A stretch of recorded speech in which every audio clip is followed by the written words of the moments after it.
Assalamualaikum warahmatullahi wabarakatuh. Salam budaya, Om Swastiastu, serta salam sejahtera bagi kita semua.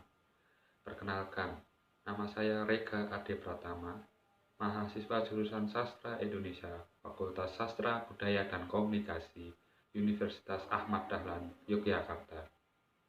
Pertama-tama, marilah kita panjatkan puji syukur kepada Tuhan Yang Maha Esa, karena atas limpahan rahmat dan karunia-Nya, kita bisa berjumpa di ruang virtual ini dengan keadaan sehat jasmani dan rohani.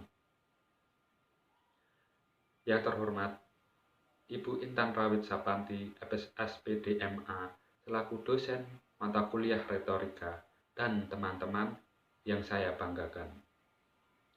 Pada kesempatan kali ini, saya akan bicara mengenai pendidikan edukasi seks sejak usia dini. Kemudian muncul dalam kepala saya pertanyaan bahwa apa yang kita bayangkan ketika bicara tentang seks.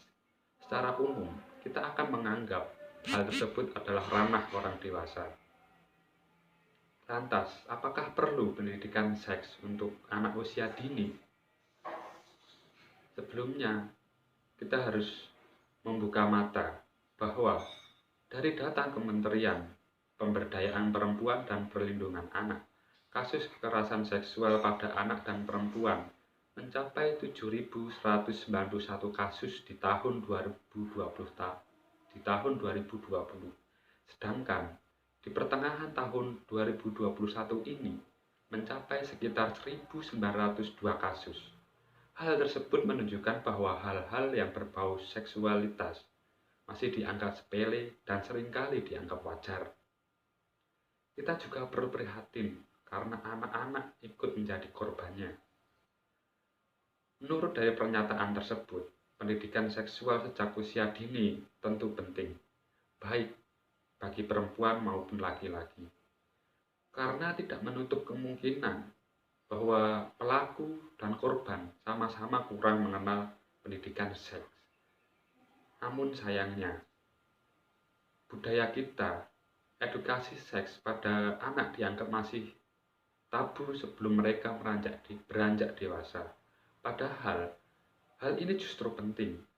Pendidikan seksual merupakan informasi yang perlu diketahui oleh anak, sehingga mereka bisa memahami pentingnya seksualitas sebagai bagian dari kesehatan tubuh, bukan hanya hubungan antara pria dan wanita. Edukasi seks tersebut bisa dimulai dari lingkungan keluarga. Dalam hal ini, orang tua menjadi peran penting. Kita bisa menjelaskan ketika anak bertanya hal-hal yang berbau seksual, agar anak tersebut mendapat informasi yang benar dan terarah, tidak mencari sumber-sumber lain yang terkadang anak kurang paham dan justru akan terjerumuskan. Lantas, bagaimana cara yang bisa kita lakukan? Edukasi tersebut bisa dilakukan secara bertahap, sejak usia anak 3-4 tahun hingga mereka menginjak remaja. Saat usia balita, kita bisa memulai dengan memperkenalkan nama-nama organ dan bagian tubuh mereka. Jelaskan secara perlahan dan kenalkan berbagai organ intim di tubuhnya. Kita juga perlu memberitahu anak bahwa tidak ada yang boleh menyentuh bagian intim tersebut kecuali diri mereka sendiri dan orang tua. Saat menginjak usia sekolah, hubungan antara anak dan orang tua perlu dibangun baik agar anak tidak canggung dan malu.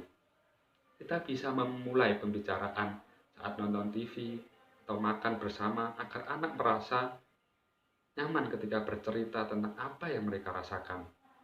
Kita juga dapat memberikan bekal dan cara menyelamatkan diri jika ada orang asing yang ingin berbuat tidak senonoh kepadanya. Kemudian saat remaja, rasa penasaran mengenai seks adalah hal alami dalam pertumbuhan anak.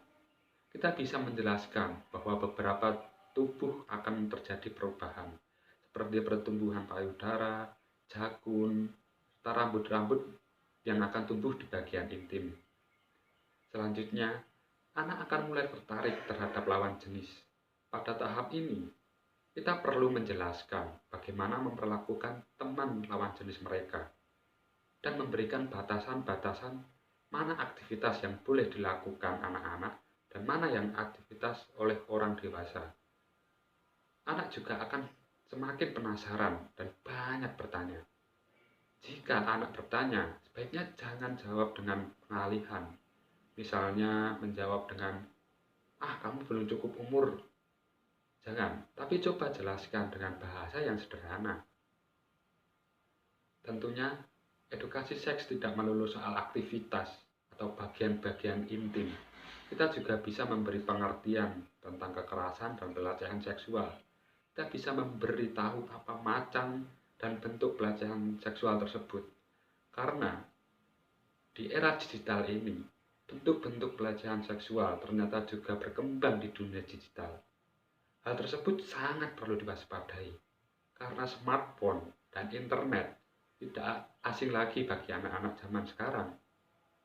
Jadi teman-teman, marilah kita sadar mengenai edukasi seks ini bagi anak-anak usia dini atau untuk orang dewasa jika perlu. Karena dalam beberapa kasus, korban kekerasan seksual dan pelecehan enggan untuk bicara, bercerita, karena mereka takut dan malu. Dan satu lagi teman-teman, ayo kita hilangkan anggapan bahwa edukasi seks kepada anak itu hal yang tabu.